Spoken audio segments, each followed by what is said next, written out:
Reconhecemos a Tua santidade, reconhecemos o Teu poder, reconhecemos que só o Senhor é Deus, a quem nós devemos prestar adoração, a quem nós devemos obediência e a quem nós devemos aprender a depender em todas as áreas da nossa vida. Te louvamos, ó Pai querido, porque se estamos aqui, é porque o Senhor nos escolheu para sermos Teus filhos. O Senhor nos trouxe aqui, ó Pai querido, para que possamos ter comunhão uns com os outros, comunhão com o Senhor, te prestar adoração como verdadeiro Deus e também aprendermos, ó Pai querido, como devemos viver aqui nesse mundo enquanto nós aguardamos aquele dia em que o Senhor vai voltar e nos levar para a Tua presença. Pedimos que o Senhor nos ajude nesse momento, através da ação do Teu Santo Espírito, a ouvir a Tua palavra, com apreciação, ó Pai querido, avaliando a nossa vida, para que a gente possa, ó Pai querido, continuar contribuindo com o Teu plano, com a Tua obra, ó Pai, de transformar o nosso caráter para sermos iguais a Jesus. Pedimos que isso continue acontecendo na nossa vida, em nome do Teu Filho mesmo. Amém. É a última mensagem dessa fase, né? A jornada de um herói da fé focando em Abraão. Se no futuro eu tiver outras oportunidades, quem sabe eu vou escolher um outro herói com aspectos um pouco diferentes para aprendermos com esses homens que Deus listou em Hebreus capítulo 11. Uma rápida recapitulação. Para ser um herói, e que eu digo um herói é um cristão fiel, viu, irmãos? Primeiro é necessário que Deus o retire do estilo de vida sob a escravidão do pecado e, consequentemente, de uma vida miserável. Tudo começa com a ação de Deus em nosso favor. Para ser um cristão fiel, é preciso obedecer à convocação feita pelo próprio Deus e iniciar um relacionamento com Ele, seguindo as exigências dEle, confiando no poder e no caráter dEle. Para ser um cristão fiel, então eu preciso conhecer quem é o verdadeiro Deus, eu preciso ser obediente, mas não somente ser obediente. Eu preciso entender que a obediência é a única forma de demonstrar a fé bíblica. E também é preciso reconhecer que enquanto estivermos aqui nesse corpo, correremos o risco de nos contentar com a obediência parcial às instruções de Deus.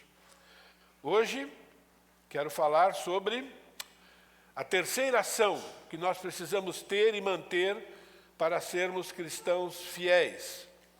É preciso convencer a si mesmo, diariamente, que o pecado sempre manda a conta. E o pagamento sempre é sofrimento.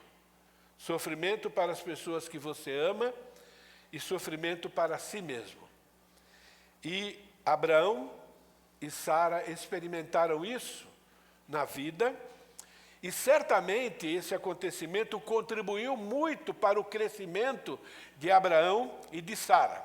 Mas o contexto aqui ainda não é Abraão e Sara, e sim Abrão e Sarai, isso é, antes deles terem o nome mudado pelo próprio Deus. Abraão e Sarai se frustraram com Deus e, guiados pelo próprio coração, tomaram uma decisão pecaminosa. Diz assim a palavra de Deus: ora, Sarai, mulher de Abrão, não lhe dava filhos. Tendo, porém, uma serva egípcia por nome Agar, disse Sarai a Abrão: eis que o Senhor me tem impedido de dar à luz filhos. Toma, pois, a minha serva, e assim me edificarei com filhos por meio dela. Abraão anuiu o conselho de Sarai. Irmãos, Sara aqui, ela está frustrada com Deus. Todos nós somos tentados a nos frustrar com Deus quando nossos desejos não são atendidos, inclusive desejos lícitos. Nós temos muitos desejos lícitos que não são pecaminosos, Mas quando não acontece do jeito que nós queremos, no tempo que a gente quer, então nós corremos o risco de nos frustrarmos, ficarmos tristes com Deus, decepcionados com Deus, e precisamos tomar cuidado quando nós estamos passando por esse tipo de fase na nossa vida. E o que Sara faz? Volta à história do Éden. A história do Éden se repete, não é? Então ela vai convencer Abraão de aceitar uma solução pecaminosa. Disse Sarai a Abrão: eis que o Senhor não tem me impedido de ter filhos, toma, pois, a minha serva, e assim me edificarei com filhos por meio dela. E Abraão anuiu o conselho de Sara.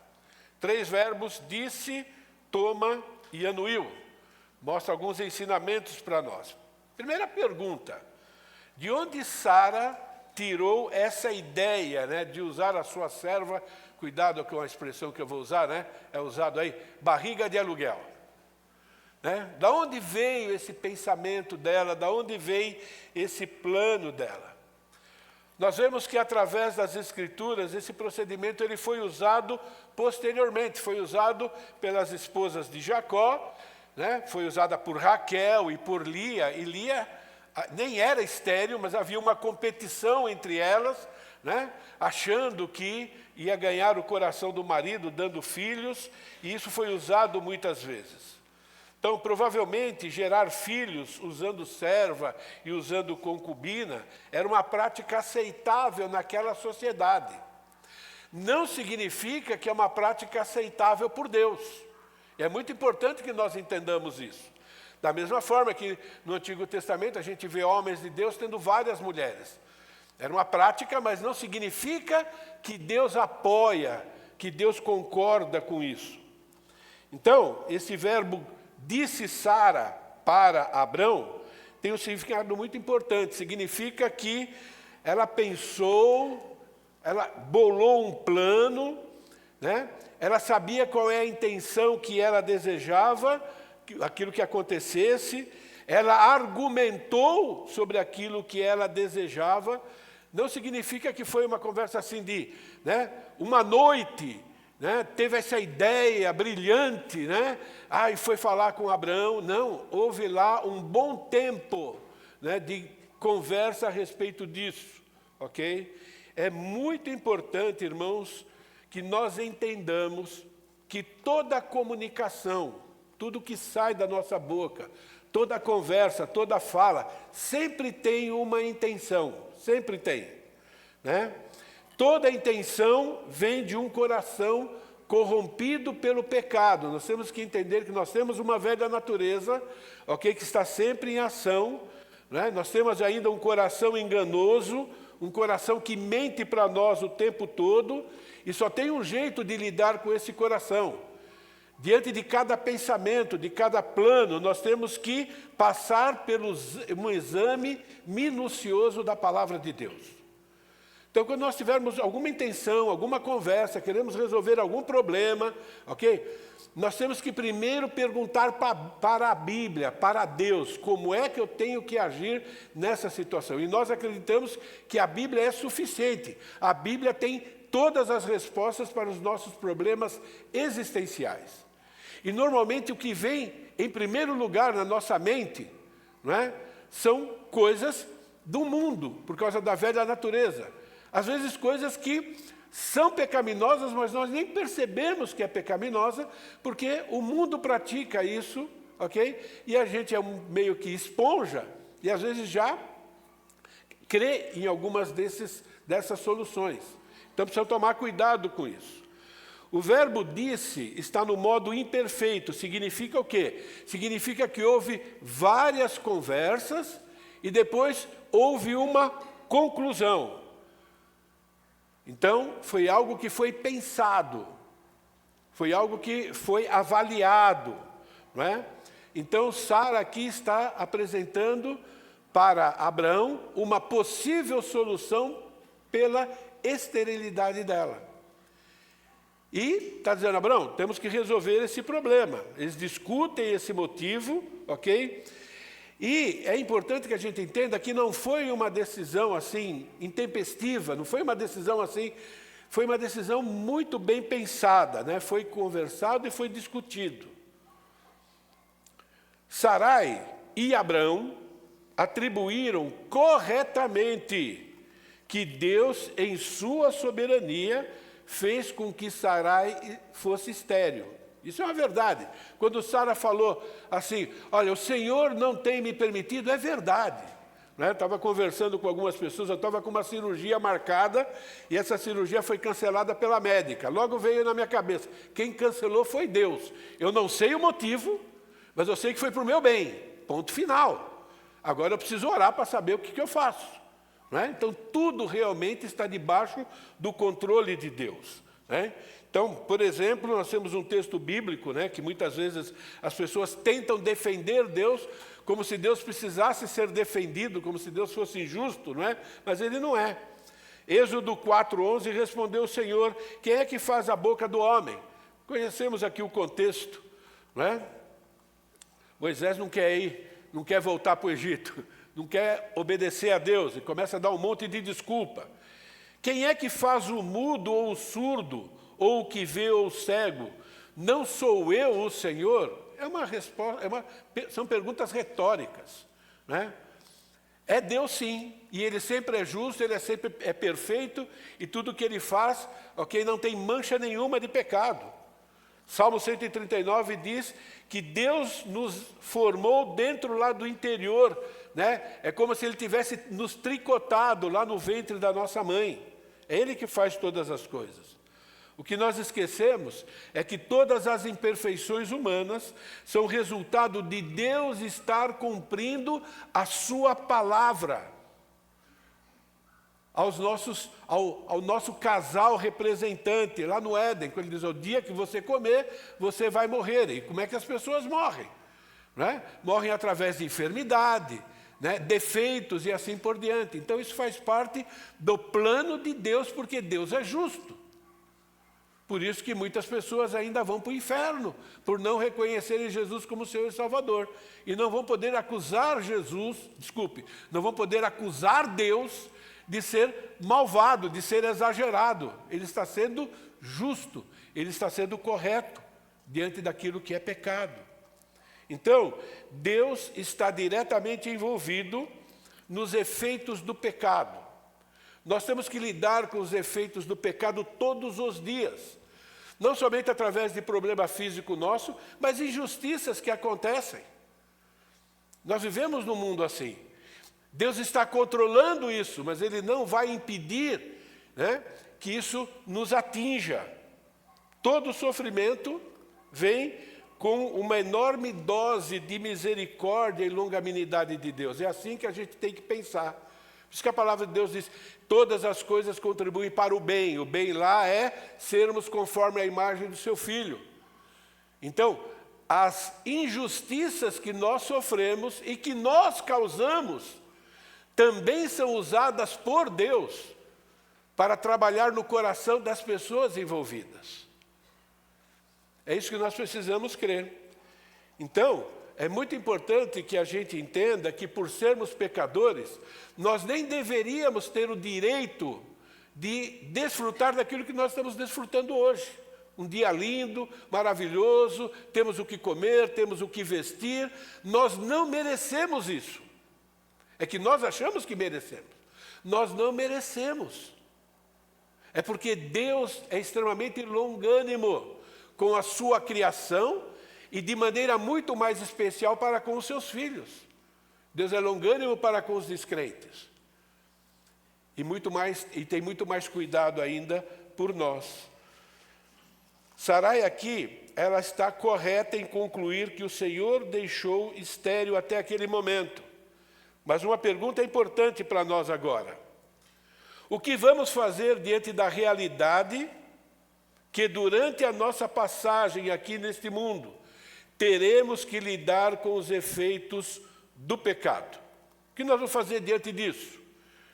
Pecado que pessoas cometem contra nós e que nós cometemos. Vamos fazer como os ímpios? Vamos nos amargurar contra Deus, vamos acusá-lo de ser injusto, vamos acusar Deus de ser perverso, de ser vingativo, omisso em relação às injustiças? Ou vamos reconhecer que Deus sempre age para o bem daqueles que o amam em toda e qualquer circunstância? Entende? O que é que nós temos verdades da palavra de Deus que nos ajuda a saber como nós devemos pensar para podermos lidar corretamente com essa realidade. O plano de Sarai para resolver a sua esterilidade revela que Sarai está frustrada, decepcionada e talvez até irada contra Deus. Sarai acredita que Deus está falhando. Ela acreditou que Deus está sendo injusto, talvez que esteja sendo severo demais. Sarai está duvidando do caráter de Deus, porque Deus já havia prometido para o casal que eles teriam um filho. Muito antes da serva fazer parte da vida, né, desse casal.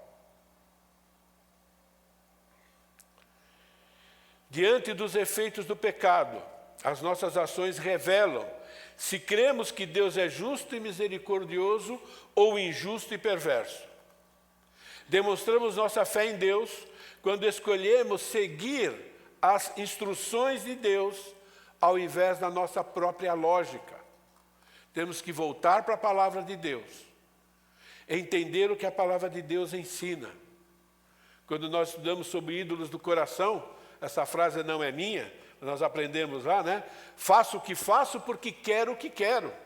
Faço o que faço porque eu quero muito. Sarai queria ter filhos naquele momento. Ela queria muito. E esqueceu que Deus já havia prometido. E quando Deus promete, Ele faz as coisas de maneira certa, de maneira santa. Ele não faz as coisas de maneira pecaminosa. Abrão e Sarai queriam muito ter um filho, mas não quiseram esperar o tempo de Deus. Desconfiaram que Deus iria cumprir a sua promessa. Quantas vezes na nossa vida nós já não nos decepcionamos com Deus ou não nos entristecemos com Deus, por queremos algo que é justo, que é lícito, mas nós não tínhamos naquele momento. Achamos que estava demorando demais. Demonstramos confiança em Deus quando seguimos seus planos, ao invés... desconfiamos de Deus quando a gente começa a seguir o nosso plano, nos esquecendo o que a palavra de Deus diz. Precisamos tomar cuidado com isso. Tenha filho através da minha serva. A segunda palavra aqui é toma. Toma, pois, a minha serva, e assim me edificarei com filhos por meio dela. O tomar aqui vocês já entenderam, né?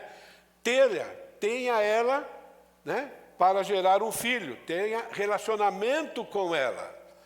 Mas você percebeu a intenção de Sara? Me edificarei. Quando eu entro na história, é terrível.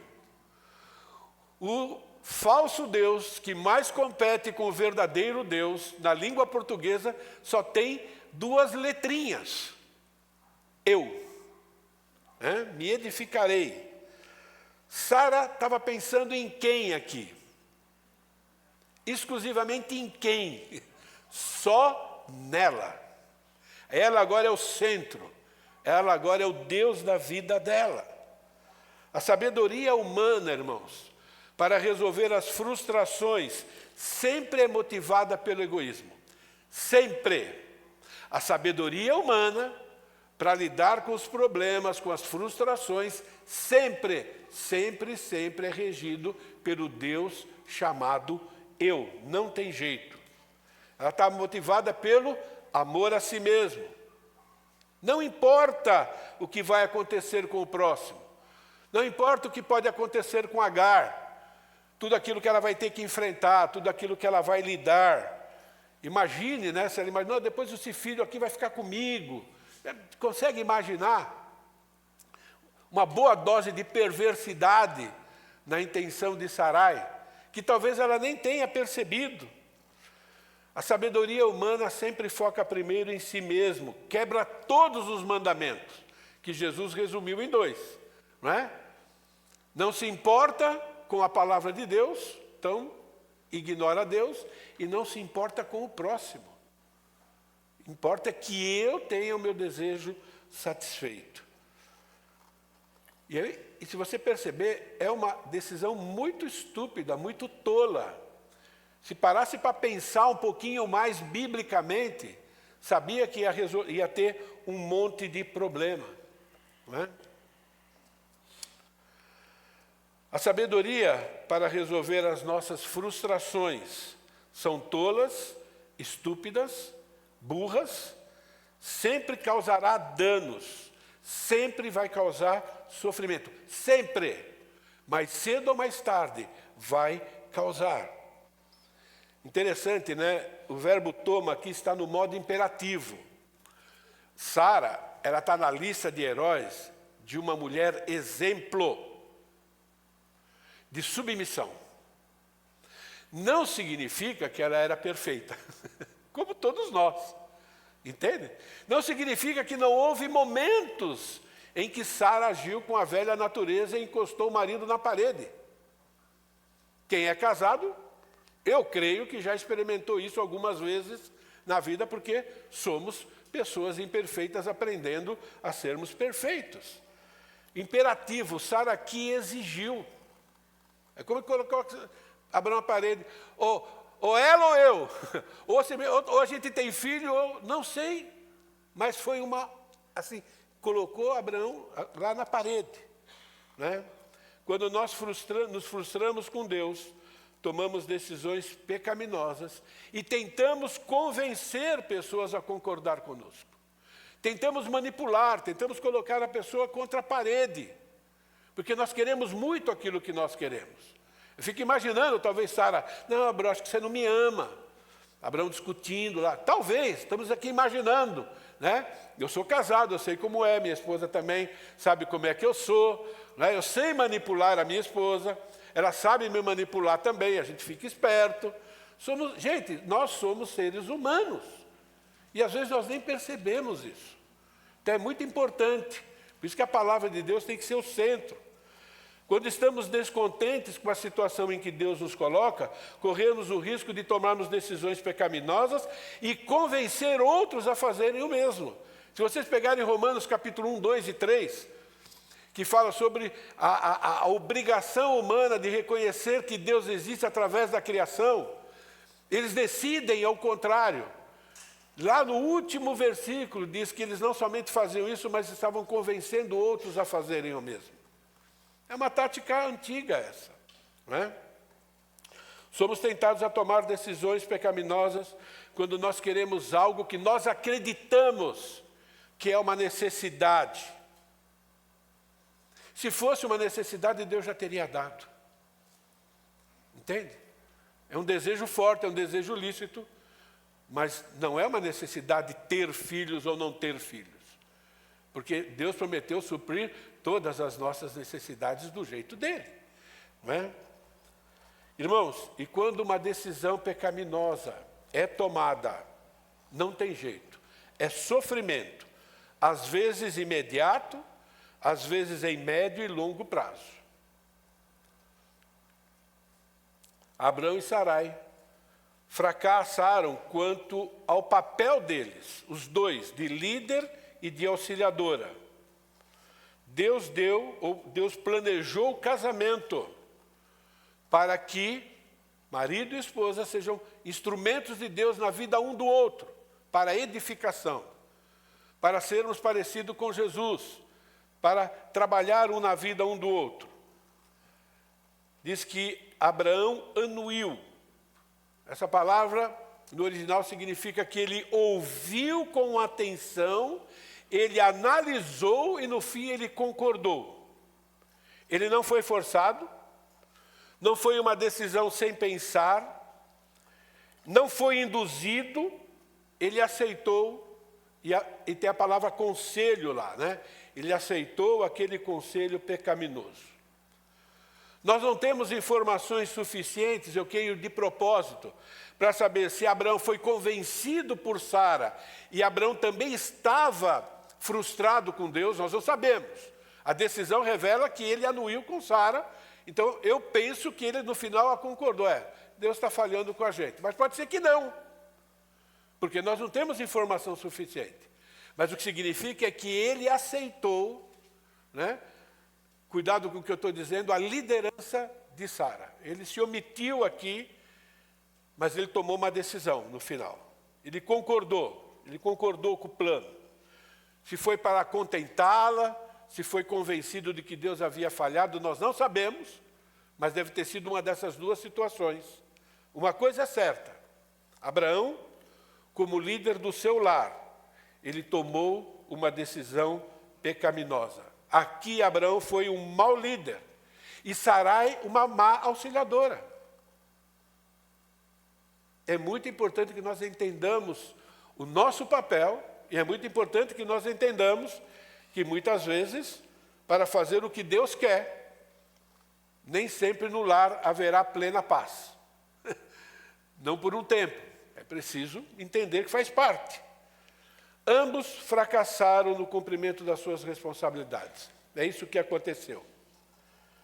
Nós não podemos nos esquecer dessa verdade e assumir bem o nosso papel e colocar Deus em primeiro lugar na liderança do nosso lar. Irmãos, se você vê a leitura, você tem que fazer algumas perguntas, né? Por que um texto tão curtinho que mostra um acontecimento de vários meses, né?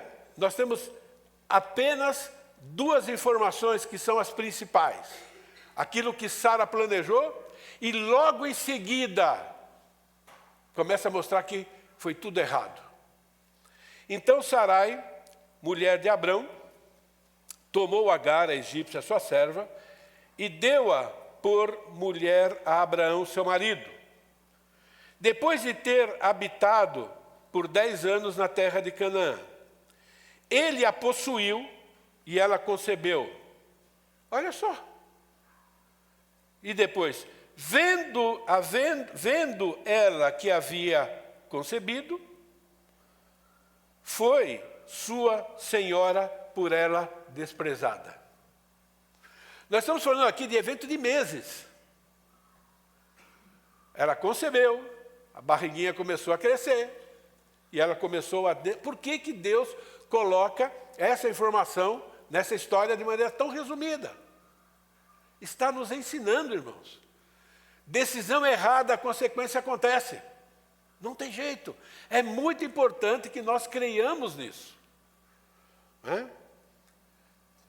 E aí conta a história. Então, nesses 9 versículos aqui, nós temos um resumo de alguns meses na vida agora de Sarai, Abraão e agora mais uma mulher, Agar. Um resumo, mostrando que quando a gente segue os nossos desejos, quando a gente segue a nossa vontade, deixando a palavra de Deus de lado, vai causar sofrimento.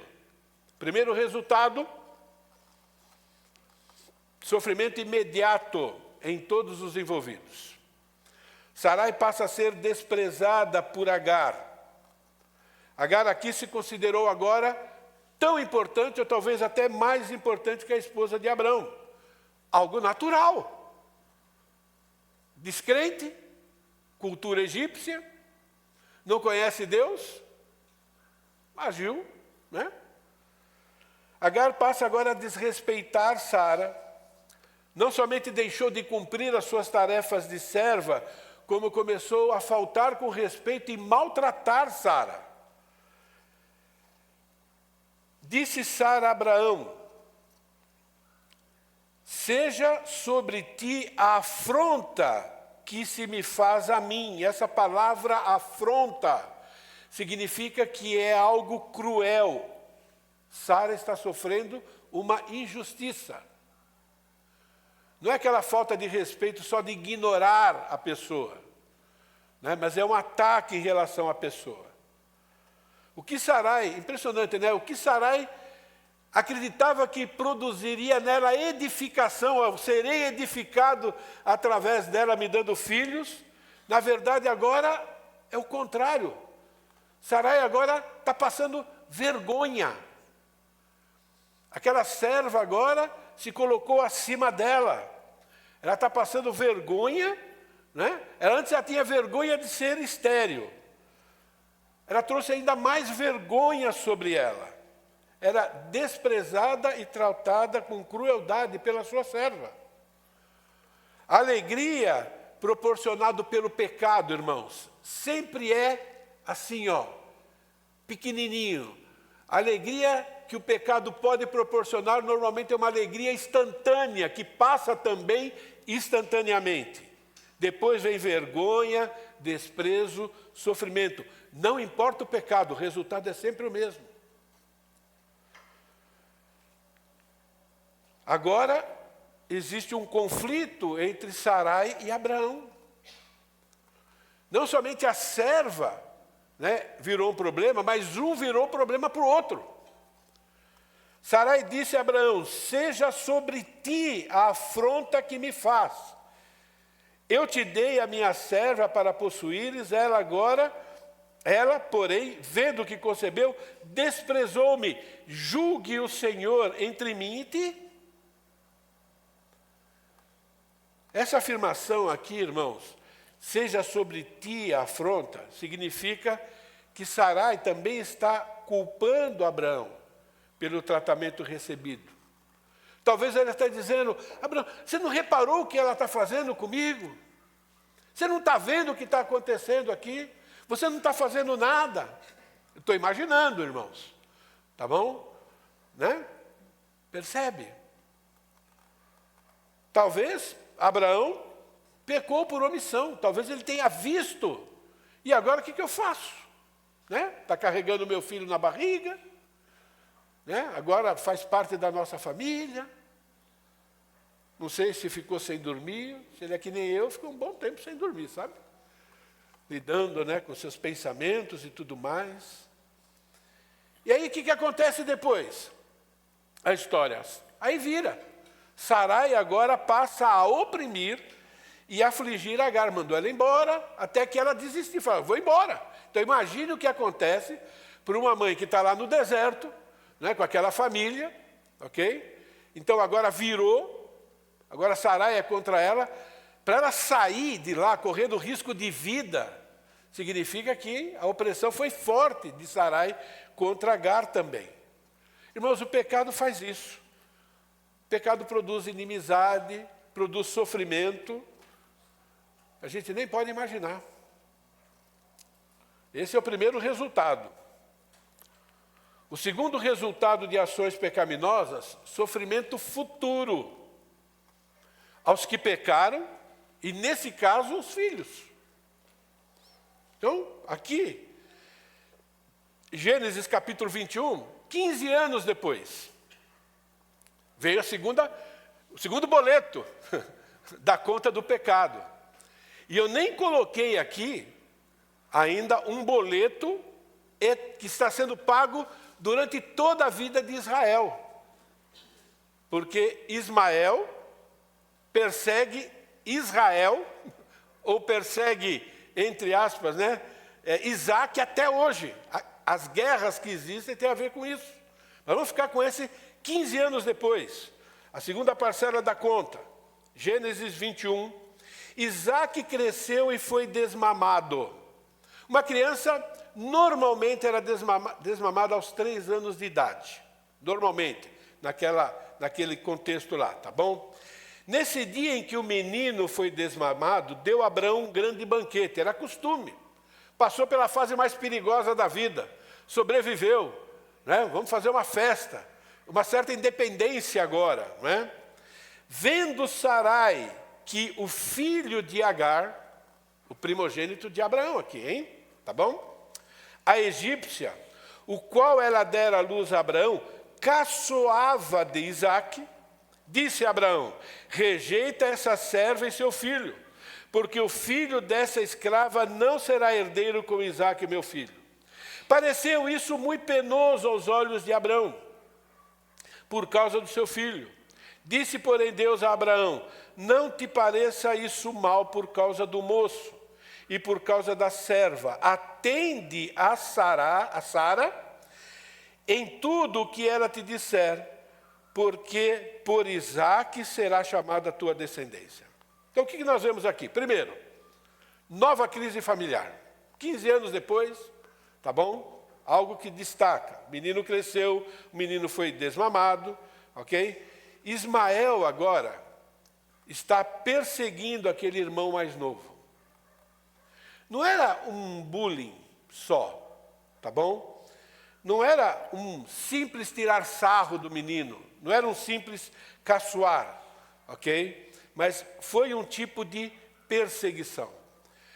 Esse verbo caçoava expressa uma ação que era repetida e prolongada. Então, aconteceu várias vezes e por tempo duradouro.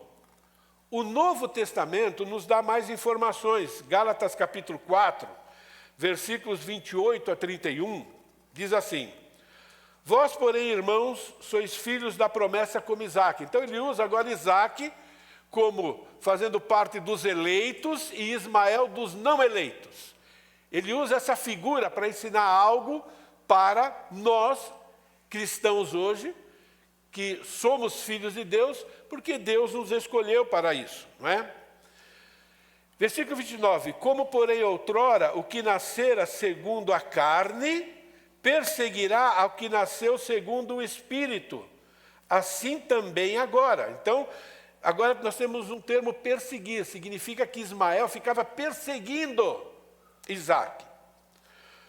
Contudo, diz a Escritura, lança fora a escrava e seu filho, porque de modo algum o filho da escrava será herdeiro com o filho livre.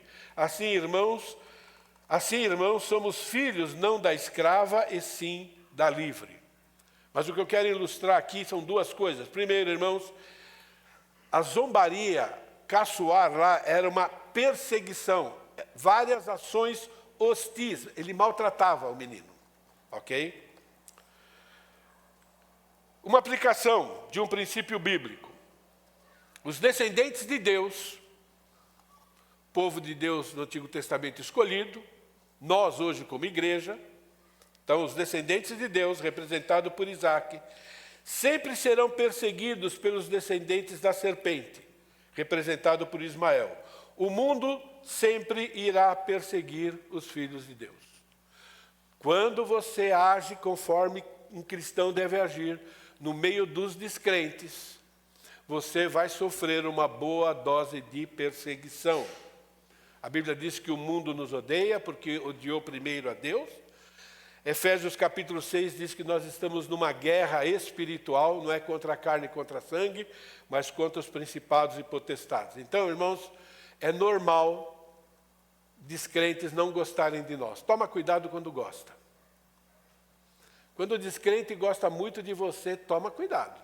Talvez você esteja mais parecido com eles do que deveria, em algumas áreas. Só cuidado, tá bom? Sarai exige que Abraão mande seu filho primogênito embora. Rejeita essa escrava e seu filho. Você pode imaginar o coração de Abraão agora? É filho dele. Entende? É filho dele. 15 anos convivendo. Já estão mais do que apegados. O pecado produz muito sofrimento para quem pecou e também para os mais próximos. Pareceu isso muito penoso aos olhos de Abraão, por causa do seu filho. Abraão não queria atender essa exigência. Só atendeu porque Deus mandou. Ele não queria. Essa palavra, são duas palavras, né? Muito penoso. O muito aqui significa, um advérbio, significa uma grande intensidade, algo extremo. O coração de Abraão ficou pesado. Entende? Era um sofrimento profundo. Quem é pai sabe o que está acontecendo aqui. Entende? Penoso significa que ele estremecia por dentro. Essa palavra no hebraico significa tremer, estremecer. Algo extremamente desagradável, difícil de aceitar. Algo como se fosse, você está me pedindo é grave demais. É isso que ele está dizendo aqui. Ele está aflito, ele está sofrendo de verdade. Irmãos, tomar decisões contrárias à vontade de Deus, mesmo que seja por um desejo lícito, sempre traz muito sofrimento. Temos que estar convencidos disso quando nós enfrentamos tentações. Deus perdoa, Deus restaura o relacionamento com Ele, Deus não tira as consequências. É importante que a gente entenda isso. Ele dá graça para lidar com as consequências, mas Ele não tira.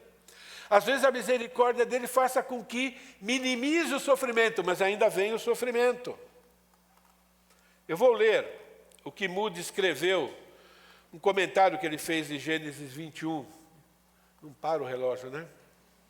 Queria ser agora que nem Josué. Sol para ali, lua para ali, tempo para e dá tempo de ir, mas tudo bem, vamos lá. Diz assim, Moody que escreveu, séculos atrás, hein? Gênesis 21 conta a história de um homem cujo pecado anterior agora o assombra e prejudica as pessoas que ele ama. O nascimento do herdeiro tão esperado de Abraão, Isaque, deu a ele e a Sarai grande alegria, mas sua alegria foi atingida de arrependimento. Aproximadamente 15 anos antes, eles haviam tentado apressar o plano de Deus. Na pressa de receber o cumprimento da promessa de Deus, eles planejaram ter um filho em seus próprios termos e de acordo com o seu próprio tempo. Assim, a serva egípcia de Sara, Agar, deu à luz a um filho chamado Ismael, um filho de Abraão, mas não o tão esperado filho prometido. Entende? Temos que aprender a estar contente, que nem Paulo disse, em toda e qualquer situação, e esperar que Deus realize aquilo que nós julgamos que é necessidade. Enquanto Ele não der, não é necessidade. Quando Ele der, às vezes nem é necessidade. É apenas cumprindo um desejo dEle para o seu bem. Abraão, pela fé, mesmo sofrendo, e aqui é um ponto muito positivo nessa história, obedece a Deus, mandando o seu primogênito embora com a mãe. Disse, porém, Deus a Abraão, não te pareça isso mal por causa do moço. Qualquer ser humano que raciocina um pouquinho sabe que aquilo não está certo. Agora eu vou mandar embora no meio do deserto, deserdar, largar, né? Mas Deus mandou. E quando Deus manda, Ele diz o motivo pelo qual Ele está mandando, né?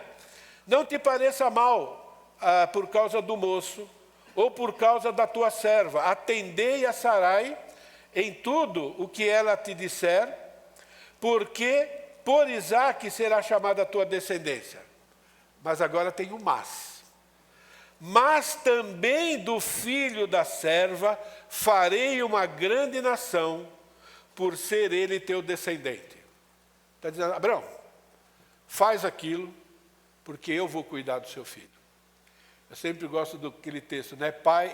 Deus é pai dos órfãos e juiz das viúvas, não é? Deus dá uma ordem aparentemente injusta, ok? Mas vem acompanhado, é uma ordem de Deus, e Deus está dizendo, agora eu vou cuidar. Você não está largando o seu filho. Né? Difícil de obedecer, mas tem duas promessas.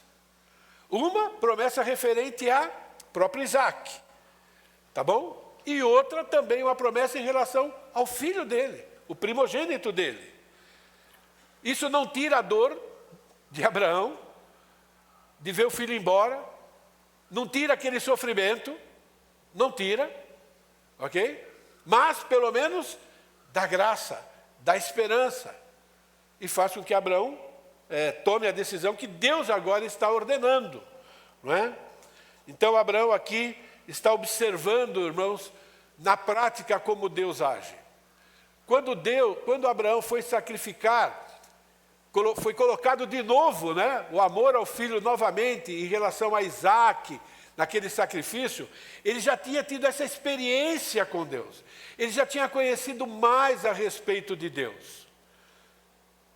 Então, até as experiências negativas, até efeitos do pecado que nós cometemos servem de lições para que nós entendamos quem é Deus e aprendamos a confiar nas suas instruções. Procurar não cometer os erros, né? Pela segunda, terceira, quinta e milésima vez. Ok?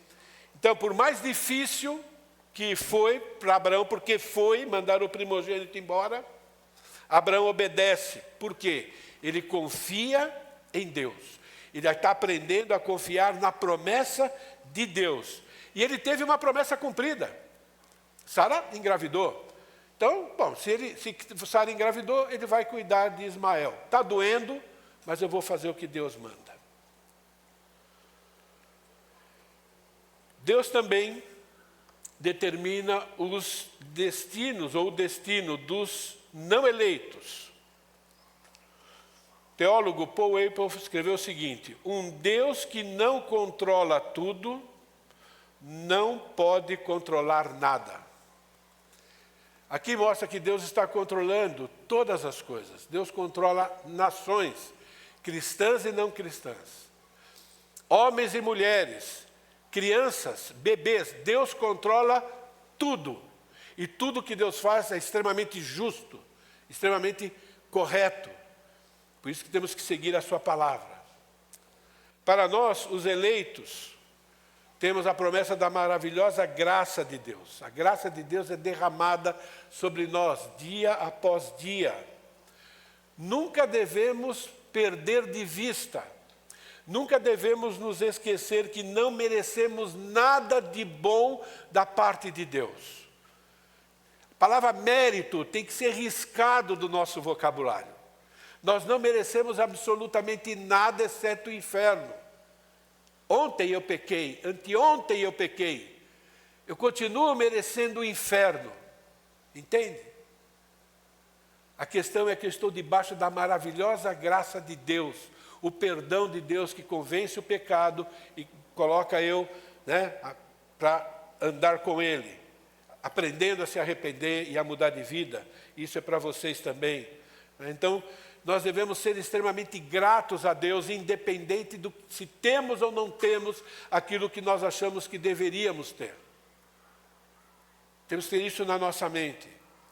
Nossa gratidão deve ser demonstrada através de uma fé obediente. É a única forma de demonstrar amor, temor, gratidão a Deus. Obediência à palavra. Para sermos, ou nos mantermos, ou lutarmos para sermos cristãos fiéis, heróis da fé, é preciso convencer a si mesmo diariamente que o pecado sempre manda conta e o pagamento sempre vai ser sofrimento. Nosso sofrimento e sofrimento de quem nós amamos. Que possamos, ó Pai querido, irmãos, nos lembrar dessa verdade que Deus nos revela, lembrando que o nosso Deus é um Deus extremamente bondoso, misericordioso, mas também é justo, um Deus que é perdoador, mas Ele não tira os efeitos do pecado. Isso deve nos ajudar a nos manter no trilho e sermos gratos pela maneira como Deus está cuidando de nós hoje. Tudo que nós temos hoje de bom é por causa da bondade e da misericórdia de Deus. Não é pelos nossos méritos. Por isso, toda a honra e toda a glória a Ele. Amém? Obrigado, Deus, pela Tua palavra, ó Pai. Algumas coisas difíceis de ouvir, mas todas que vêm da Tua palavra, Senhor. Obrigado porque até nessa situação nós vemos o Senhor, um Deus misericordioso, um Deus bondoso, um Deus de promessas, ó Pai querido.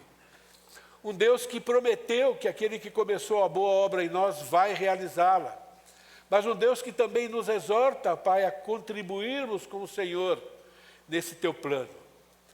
Ajuda-nos, ó Pai querido, a ver o pecado como algo extremamente danoso.